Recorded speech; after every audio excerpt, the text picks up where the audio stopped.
ថាទឹកភ្នែកហូរគឺមានន័យថាកំពុងយំ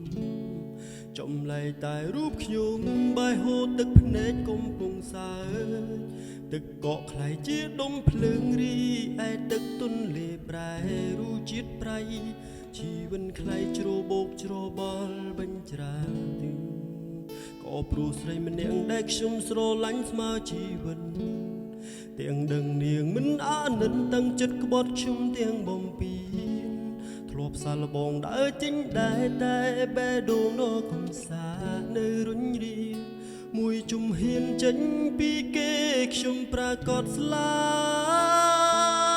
ប់អូនបោកបងនៅស្ទើរឬបងភ្លើមិនគ្រប់គ្រាន់ប្រើឲ្យអស់កលតូចតាន់តន់បងឯងនៅត្រង់បានទឹកភ្នែកត្រឹមហូរខ្លាយជាឈាមបែដូងសល់មួយជំហានព្យាយាមឡើងឆាំមកកុំតិចឲ្យសាបសូ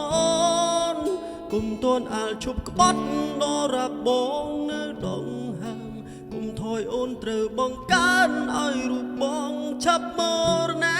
ពេលនោះអូននឹងបានសុំចិន